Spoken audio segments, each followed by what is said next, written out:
Welcome back, everybody. Today's deep dive is going to be kind of a thorny one, Yeah. but super fascinating. We're digging into this idea of accountability and how it seems to play out so differently for, I guess, like regular folks like you and me Right. versus the folks who are, making the big decisions, the ones at the top. In positions of power, exactly. Yeah, exactly. It's like, are there two different sets of rules? Yeah. Something I think, we all feel that a little bit. It's kind of this underlying tension, I think, that exists in every society. I mean, Yeah. to what extent are the people in charge actually being held to the same standards as everybody else? Right. And to kick things off, you brought some research from a website called Stokigit.nu. Stokie.nu, yeah. It's a Swedish platform, and they really dive deep into these Really? sorts of like social and political issues. Do they? And their take on accountability, I got to say, is pretty eye-opening. Yeah, I think they use a really interesting approach to kind of illustrate this problem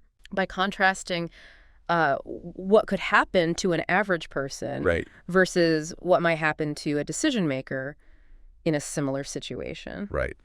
They had this example, I think the name was Call. Yeah. Call, who's like, I don't know, some procurement officer. Yeah, procurement officer. And he makes a mistake Yep. in the job, right? Something relatively minor. And they talk about what would happen to Call. So in Call's case, depending on the severity, right, of the mistake, he could face disciplinary action, maybe even lose his job. He could get It's a direct consequence. fired, yeah. Yeah. He makes a mistake, boom, he's out. Right. But then they compare that to, say, a politician Exactly. who makes a decision about, public funds, Taxpayer money. taxpayer money, big sums of money. Yeah. And it doesn't lead to the, the best outcome, let's just say. Less than ideal outcome. Yeah. Less than ideal. And yet in those cases, there's this this question of, Yeah. is there the same level of direct personal accountability? It doesn't feel like it. Yeah. It really doesn't feel like it. It's Yeah. like the Yeah. higher up you go, Right. the less personal risk is involved. Almost like a reverse Yeah. relationship there. Yeah. But the cool thing about Stokit.nu is they don't just point fingers, they actually put numbers to this stuff. And Yeah. I was shocked when I saw that statistic about how much Sweden loses every year Right. to things like welfare fraud and just mismanagement in general. So the figure they cite is 18 billion Swedish krona annually. 18 billion. 18 billion. That's That's a lot of money. well, think about it this way. That's enough to fund, Yeah. I don't know how many thousands of nurses, Right. new schools, essential services. All sorts of things that could be done. Yeah. So it's not just an abstract number. Yeah. It's a real world impact. Absolutely. And as if that wasn't bad enough, Mm-hmm.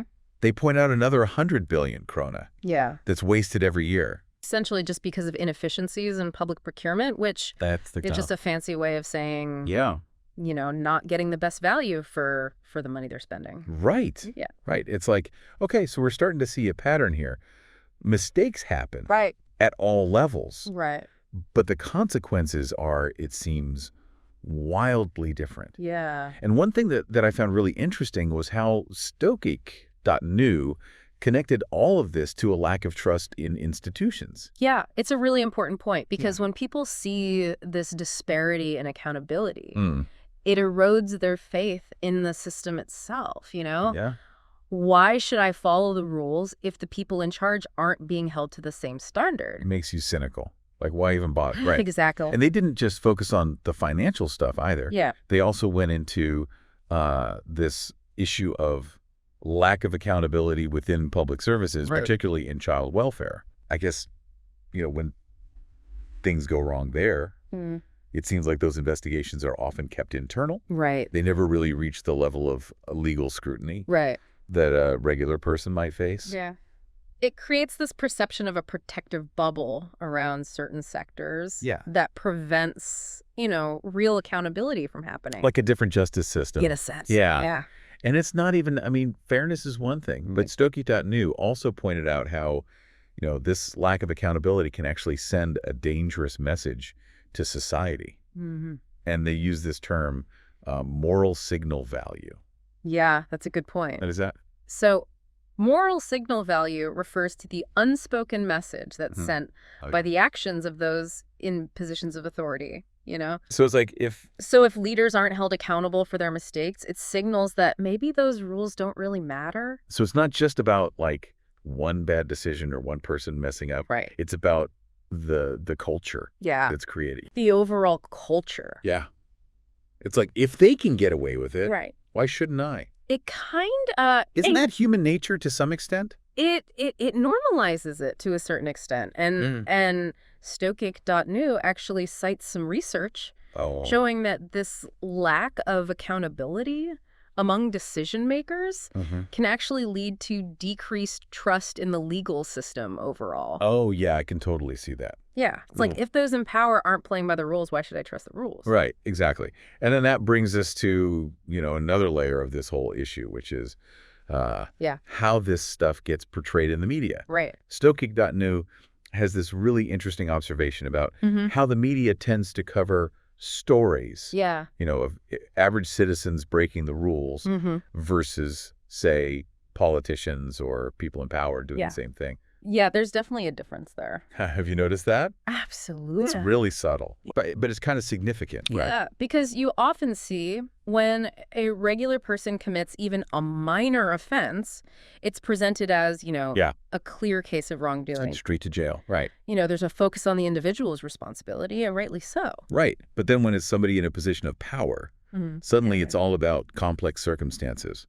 Systemic failures. Systemic failures, it's like, I'm sure those things exist, Right. but it almost feels like they're used to kind of deflect blame away from the individual. Right, to kind of shift the focus away from personal accountability and onto, these broader issues. Yeah, almost as if to say, well, what can you do? It's a broken system. Right.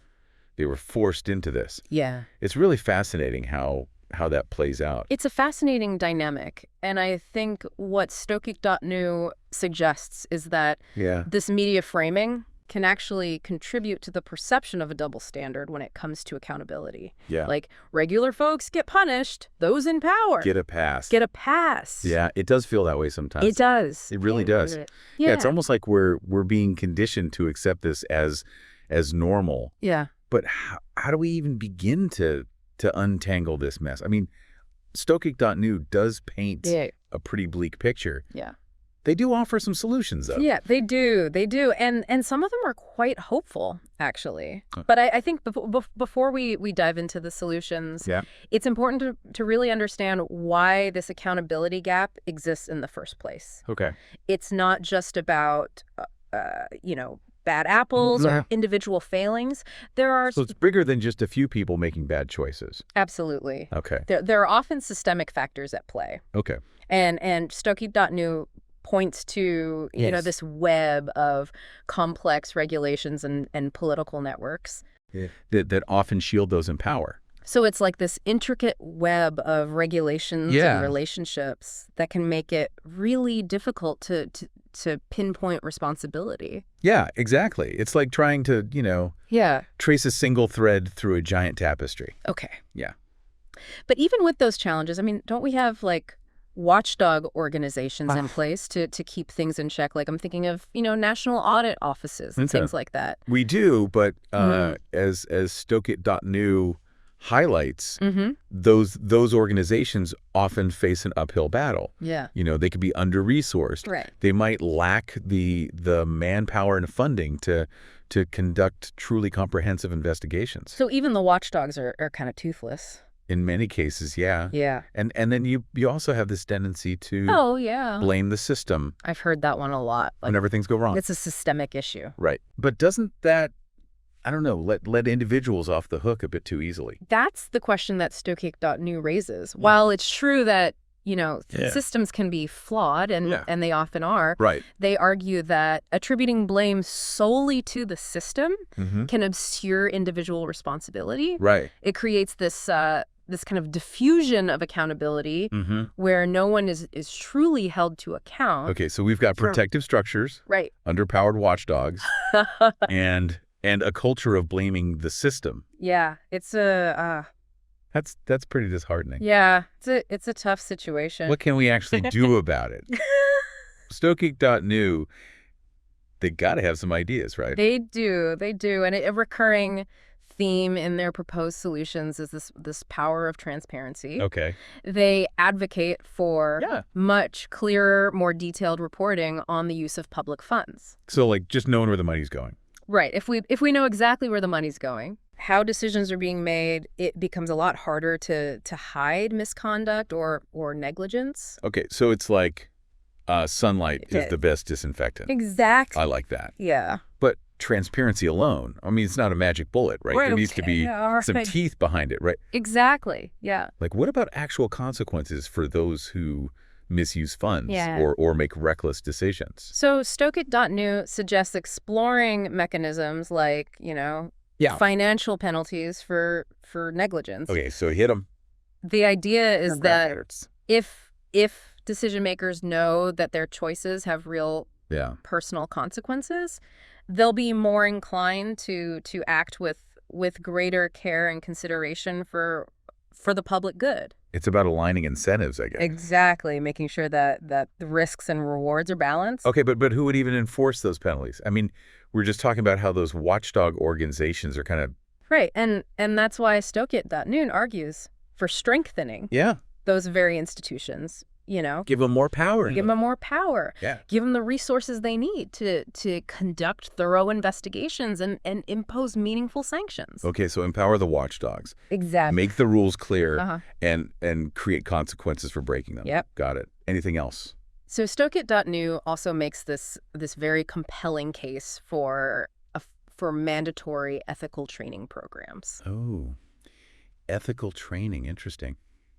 Yeah. I always kind of thought of that as a box-ticking exercise. Right, but it can be so much more than that. Yeah. It's about instilling a sense of responsibility that goes beyond simply following the letter of the law. So helping people develop their own moral compass so they're not just blindly following orders. Exactly, yeah. Equipping people with the tools to make ethical decisions even when faced with, pressure or difficult choices. Okay, so we've got transparency, consequences, empowered oversight, and focus on ethical development. Yeah, it's it sounds like a multi-pronged approach. Multifaceted approach. For sure.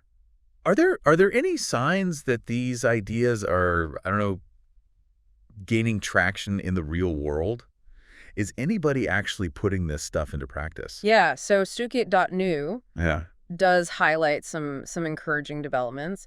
For one, organizations like Transparency International are doing incredible work. I've heard of them. On a global scale. Yeah. To expose corruption and advocate for greater accountability. So there are people out there actively fighting for this. Yeah, they're raising public awareness, Yeah. Putting pressure on governments and pushing for real change. That's good to hear. Yeah, it's not just academics writing papers about the problem. Right. There are people on the ground making a difference.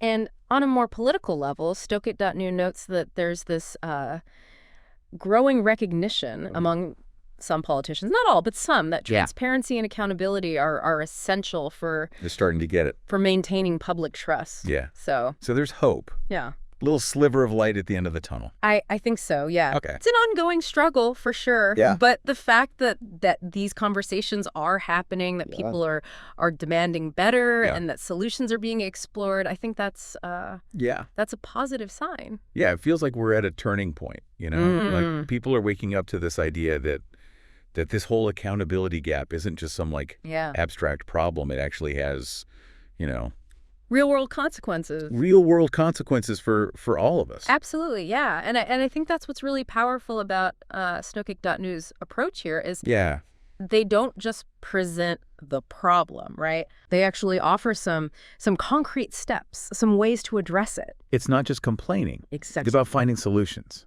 Exactly. So for our listeners out there who are, maybe feeling a bit overwhelmed by all of this. Right. What's the key takeaway? Why should they care about this whole accountability thing? It affects every aspect of our lives. It impacts how our tax money is spent, the quality of the public services that we receive, and even our faith in, the fairness and justice of the system as a whole. It's about making sure the rules apply equally to everybody, no matter... regardless of their position or how high up you are. Yep. No one gets a free pass. No one gets a free pass. Everybody's held to the same standard. And it goes even beyond, the rules and regulations. Yeah, it's about creating this culture of responsibility. Yeah. Where individuals, really understand the impact of their actions. Yeah. And are held accountable for the choices that they make. And Stokit.new leaves us with this really thought-provoking question.